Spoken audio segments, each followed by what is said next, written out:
Well, hello everybody and welcome back to the channel, friends. It's time for another adventure in Saturday Morning Reactoons. This time featuring Star Trek the Animated Series, Season 2, Episode 3, The Practical Joker. Friends, including this one, we only have 4 more adventures in the Star Trek animated universe, and then after that, it is on to Star Trek Continues. So if you're joining me for the Star Trek, it's gonna keep going, friends, and then to the movies and the next generation and on and on and on. I can't wait, friends. I'd love for you to join me. But right now, we're dealing with the Practical Joker in Star Trek the Animated Series. If you could do me a favor, hit that like button, smash that subscribe, ring that bell for notifications. It greatly helps out a small channel and it allows me to alert you next time it's time for Star Trek or any of our Saturday morning Reactoons. And of course, if there's anything that we do that you would like early or in its full-length format, the link to our Patreon is in the description. And if you're not a fan of Patreon, consider YouTube memberships. You'll get all of our episodes at least a day early. But my dear friends, all that is then and this is now, and now it's time for some Saturday morning Reactoons. So grab your sugary cereal, grab your favorite beverage. It's time to watch some cartoons, specifically Star Trek the Animated Series, Season 2, Episode 3, The Practical Joker. Prepare to engage maximum warp reaction. And away we go!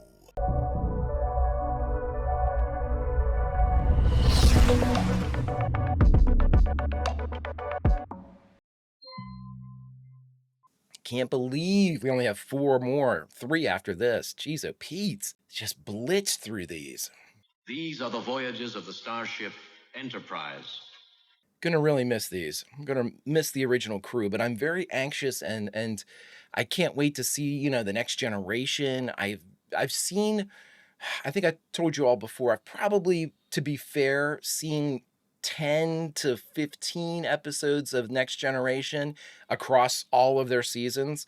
I have seen painfully little of Deep Space Nine, 5 episodes maybe, and Voyager, 2 or 3 maybe episodes of Voyager. So it is going to be basically a brand new experience for me. I can't wait. I hope you all join me because the Star Trek Trek continues for my knowledge base to be correct. Chuck Menville, the Practical Joker.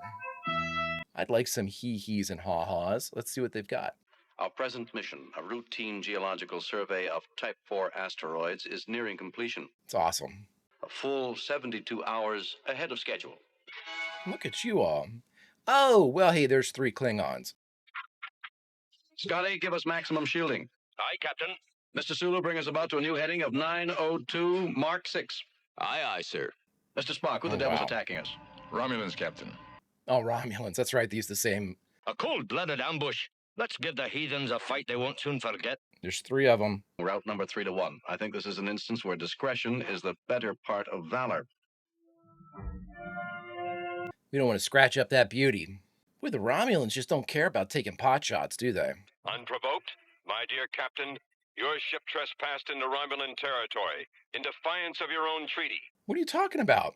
We came nowhere near Romulan territory. I deny all charges and plan to file a detailed complaint with the Federation. You seem to forget that invasion of Romulan territory is punishable by death. We are not in Romulan territory. At close range, our deflectors will be unable to repel their attack. Take us into the asteroid field. An unidentified energy field is drifting into our path. Strange. It's not on the charts. But it may be just what we need to shake the Romulans. Batten down, we're going through. My very first experience with Star Trek was Wrath of Khan, so anytime space phenomenon are used in combat, I'm good with that. Hold together, little darling, hold together. I love that, Scotty. Are they coming in? Oh, we made it through, so that's cool. Love that ship. My God. I look at it longingly. No thanks to those Romulan vultures. Nevertheless, we're still in business. That's quite a spread you've got there, guys. Salute. Salute. Bit of a drinking problem there, Sulu. So did mine. And mine? It appears we're all victims of a rather bizarre coincidence. What coincidence? We used to pull stunts like this in medical school with trick glasses. Dribble glasses, yeah. 'Twas probably a minor slip-up of the food synthesizers. I'll check it out after lunch.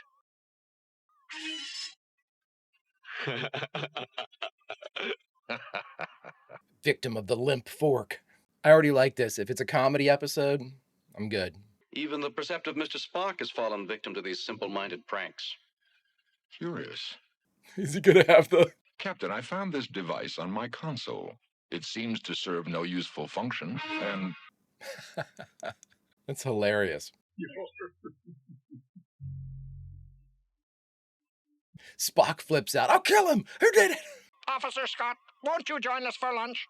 No, thanks, Alex. I'm just going to grab a sandwich and get me back to work. That was James Doohan talking to himself, by the way, because he does Eric's, right? Oh, dear God in merciful heaven. It's a cornucopia. The situation has reached the point where Eric's in the chair. I've just picked up my clean uniforms from the service chute, and when I put this one on, I discovered this.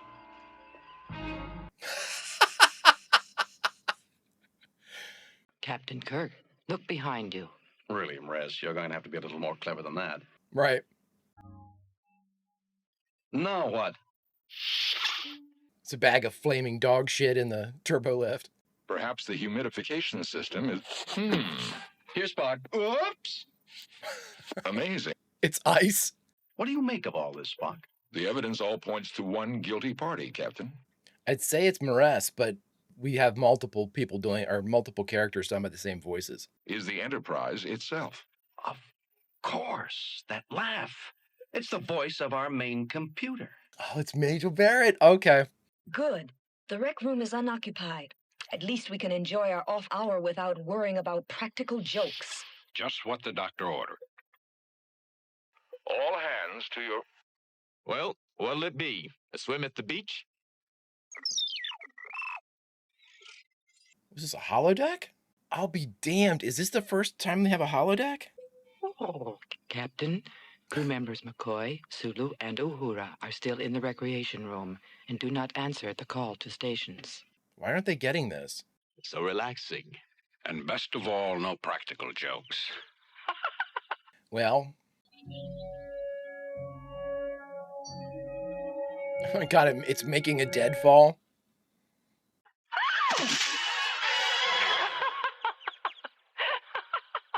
There it is again. Everybody has shattered ankles. Hilarious. Why are we unable to communicate with crew members McCoy, Sulu, and Uhura? Answer. That is for me to know and for you to find out. I thought you're very, very cold. Are you deliberately holding our missing crew members prisoner? I'll never tell. Let me try.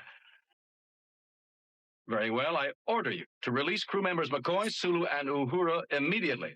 Say, please. Well, I'll be... Please. Say, pretty, please. With sugar on. I'll tear you apart, circuit by circuit. We've got serious trouble with the main computer. We have reason to believe it's kidnapped 3 of our crew. That's pretty big trouble. To prevent any further trouble, I want you to shut down all logic functions until we can get a handle on the problem. Aye, aye, sir. It's probably going to make controlling a starship a little bit difficult, but I completely agree. We've got a whiteout condition here. How will we ever find the exit? I'm assuming then that the safety protocols have been lifted. Time for a nap, old girl. Captain's orders. Will it defend itself? Turn the gravity off. Awesome. An obvious defensive maneuver by the computer. A good one. Own computers declared war on us, and I haven't the slightest idea why. I have a theory, Captain. The cloud. Scotty, vacate the computer room. Vacate, sir? But... On the double, Officer Scott. Aye, sir. When Jim needs to make sure that an order is followed, he always makes sure he calls up rank or station. Congratulations, Spock. Your strategy worked. Now, would you tell me what's happening to my ship? You recall that energy field we passed? Yeah, it damaged it. The Enterprise is suffering the electronic equivalent of a nervous breakdown. Wow. I was going to say delirium, but no. Illogical behavior precludes a logical solution. Is there a factory reset? The temperature must be 20 below and it's still dropping. Wow. If we can travel long enough in one direction, we're bound to reach a wall. That's not how it works. Because, I mean, if you go for a walk, it's going to, like, have a movable floor. That's what I always assumed, that it would just kind of be like an omnidirectional treadmill, basically. Captain, our sensors show the missing crew members are in the rec room all right, but the door's jammed. Okay, stand by. Cut it open. Scotty, we need a work crew with power tools to open a frozen door. There. Have them report. My man. Report. Captain, what is it? Are you all... Oh, the ship's flooding laughing gas, I bet. Yep. Or maybe oxygen deprivation? Come on, Spock. Where's that Vulcan sense of humor?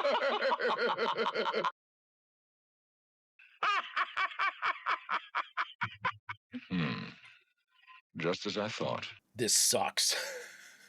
Our air is being pumped full of nitrous oxide. There we go. But it's no laughing matter. Especially for Vulcans. I was going to say, especially for me. Getting... Oh, they have it in here, too. Lovely.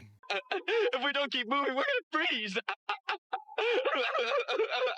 What a laugh, George.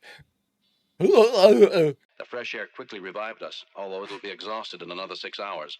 We must cure our computer by then, or there's no telling what we'll be forced to breathe next.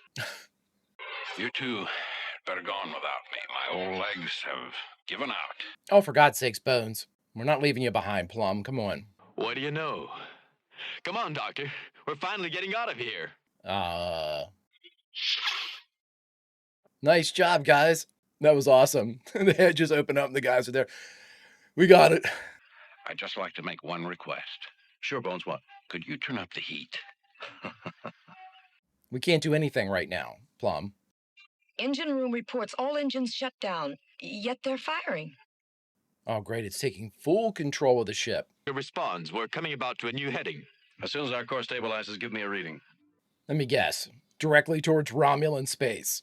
We're heading back to the neutral zone. And you can bet those Romulan ships will be gunning for us. So this is like a delirium. Obviously, self-preservation's out the window for the Enterprise's computer. Main cargo hatches are opening. I'll put them on the viewing screen.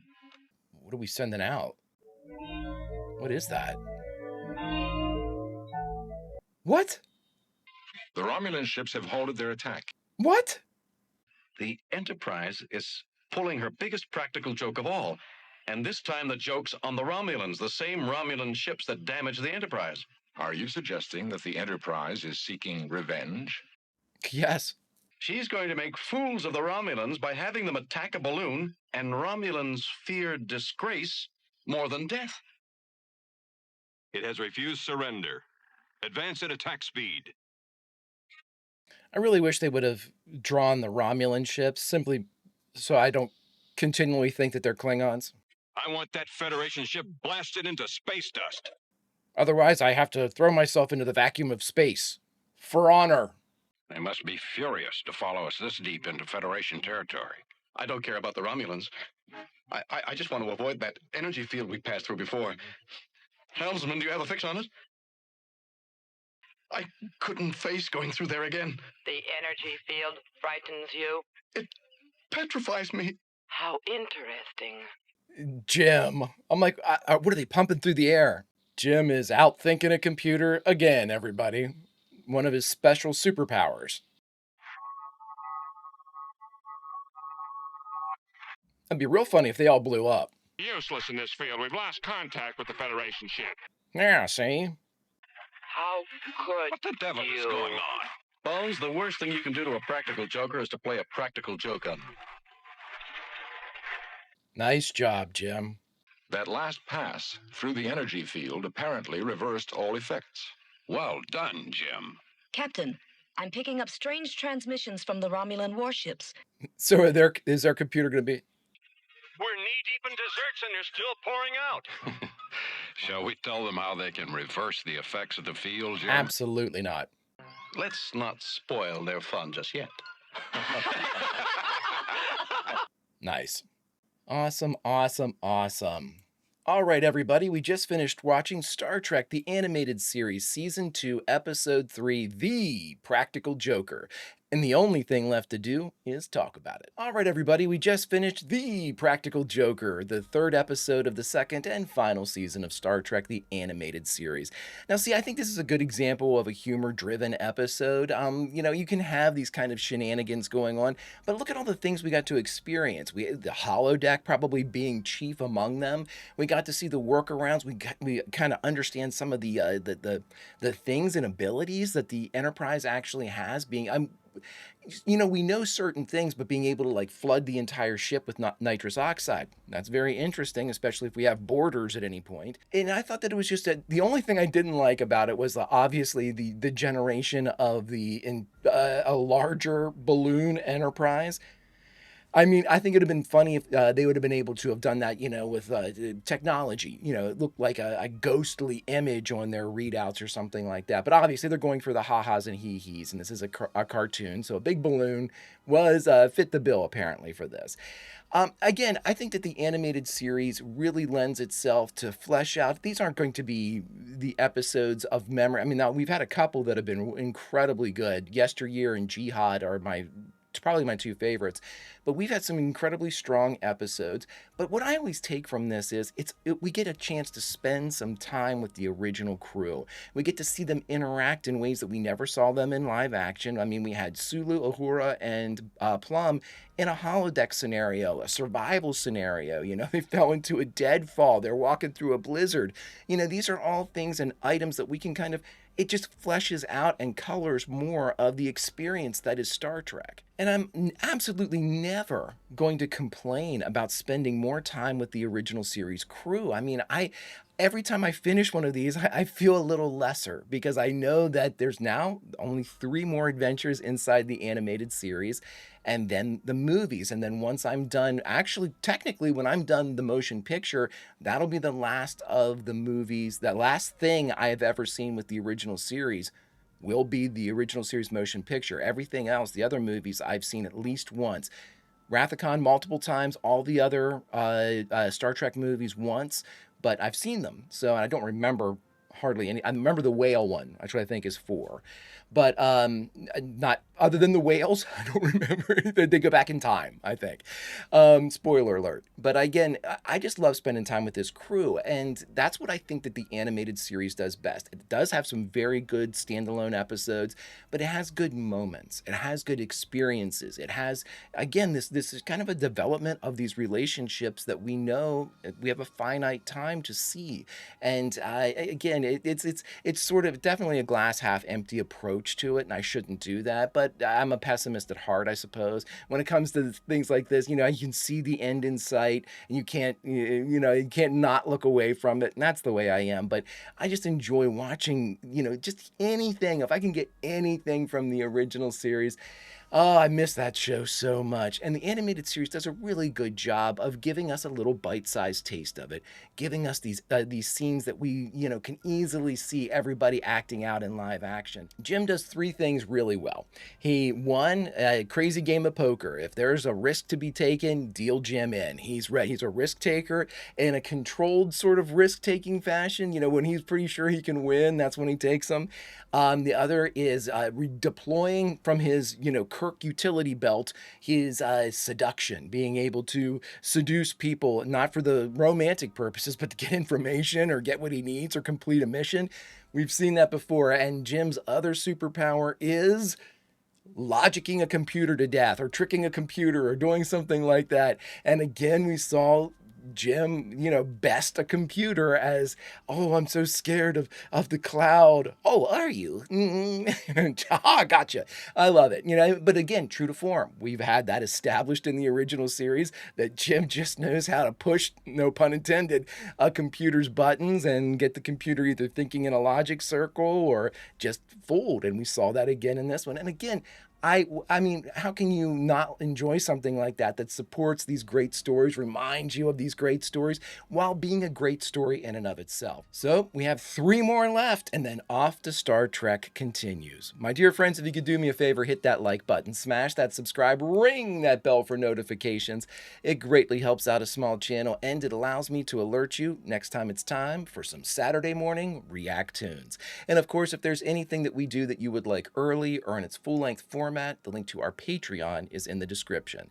And if you're not a fan of Patreon, consider YouTube memberships. You'll get all of our episodes at least a day early. Oh, but that was then and this is now, my friends, and now, unfortunately, it's time to say goodbye from the third episode of the second and final season of Star Trek the Animated Series, The Practical Joker. So where should we say goodbye from, my friends? Well, I think that we should put ourselves right in the mix. We're members of the crew. We can't avoid this. We are going to have a practical joke done on us as well. I leave it up to you just how devilish the practical joke is. But I think I'm going to put myself into the holodeck, or whatever we're calling the rec room of the NCC 1701, that beauty, and in the same footsteps with Plum and Sulu and Uhura, and see exactly what befalls us inside this controlled environment of chaos that the Enterprise is controlling. Friends, until we finish out the animated series with the last 3 tales, Vulcan roll, and I'll see you.